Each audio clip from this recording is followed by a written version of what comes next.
ஆச்சி மசாலா. எந்த சமையலும் ருசி தேடும் ரகசியம் 20 ரூபாய். ஜெஃப்ரி எப்ஸ்டீன் விவகாரத்தில் பல ஆண்டுகளாக அமைதி காத்த மெலானியா ட்ரம்ப் முதல் முறையாக தன் மீதான குற்றச்சாட்டுகளுக்கு ஆக்ரோஷமாக பதிலடி கொடுத்துள்ளார். இது குறித்து விளக்குகிறார் Kavitha.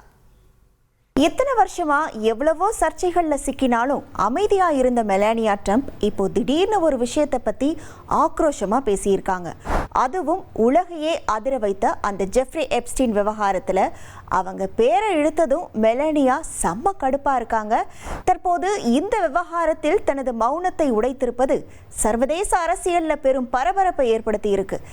The lies linking me with the disgraceful Jeffrey Epstein need to end today. தன் மீது சுமத்தப்படும் ஒவ்வொரு குற்றச்சாட்டையும் ஆணித்தரமாக மறுத்துள்ள மெலானியா, இந்த தகவல்கள் அனைத்தும் வெறும் கற்பனை மட்டுமல்ல, என் நற்பெயரை குலைக்க திட்டமிட்டு பரப்பப்படும் அவதூறுகள் என தனது பாணியில் பதிலடி கொடுத்திருக்காங்க. Donald and I were invited to the same parties as Epstein from time to time. பல ஆண்டுகளாக புகைந்து கொண்டிருந்த இந்த விவகாரத்தில் மெலானியா இப்போ ஏன் வாய் திறக்கணும்? இந்த மறுப்புக்கு பின்னால் இருக்கும் அரசியல் என்ன? பார்க்கலாம் விரிவாக. எப்ஸ்டீன் ஃபைல்ஸ் பற்றி சொல்லணும்னா, ஜெஃப்ரி எப்ஸ்டீன் என்பவர் பல பெண்களை தவறாக பயன்படுத்திய குற்றச்சாட்டில் சிக்கிய ஒரு அமெரிக்க கோடீஸ்வரர். அவர் ஒரு ரகசிய தீவில் பல விஐபிக்களுக்கு பார்ட்டி கொடுத்ததா சொல்லப்படுது. அது தொடர்பான புகைப்படங்களும் வீடியோக்களும் வெளியாகி உலகத்தையே ஆடி போக வச்சிருக்கு. ஏன்னா வெறும் பேச்சோடு நிற்காம ஆதாரமா சில விஷயங்கள் வெளியாச்சு. எப்ஸ்டீன் கூட உலகத்தோட பெரிய அரசியல் தலைவர்கள், ஹாலிவுட் ஸ்டார்ஸ், ஏன் சில நாட்டு இளவரசர்கள் கூட சிரிச்சு பேசிட்டு இருக்கிற போட்டோக்கள் வெளியாகி சோசியல் மீடியாவையே அதிர வச்சுது. இந்த வீடியோக்களும் போட்டோக்களும் யார் யாரெல்லாம் அந்த தீவுக்கு போனாங்க அப்படிங்கிற உண்மையை ஓப்பனா காட்டி உலகத்தையே ஒரு நிமிஷம் ஸ்தம்பிக்க வச்சிடுச்சு. எப்ஸ்டீனோட அந்த தீவுலையும் அவரோட பங்களாவிலையும் ரகசிய கேமராக்கள் மூலமா நிறைய வீடியோக்கள் எடுக்கப்பட்டதா ஒரு தகவல் உண்டு. இதுல சிக்கி இருக்கிறது யாருன்னு தெரியாம பல விஐபிக்கள் இப்போ கதிகலங்கி போய் இருக்காங்க.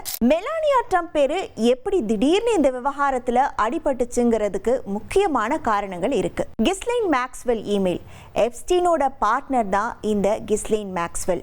இவங்க கிட்ட இருந்து வந்த பழைய இமெயில்களை நீதிமன்றம் இப்போ, அதாவது 2026 வெளியிடும் போது அதுல மெலானியாவோட பேர் இருந்ததா சொல்லப்படுது. அடுத்து பாத்தீங்கன்னா ட்ரம்ப் எப்ஸ்டீன் நட்பு.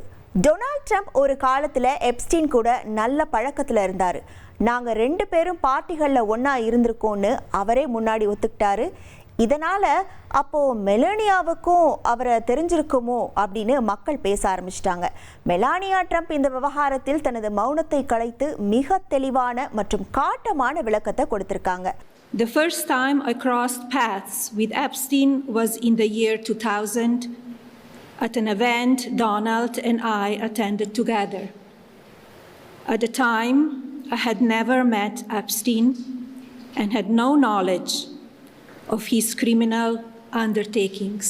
அவங்க என்ன சொல்லியிருக்காங்க அப்படின்னா, நானும் டொனால்ட் ட்ரம்ப்பும் 1998 நியூயார்க்கில் நடந்த ஒரு ஃபேஷன் வீக் பார்ட்டியில் தான் முதலாக சந்தித்தோம்.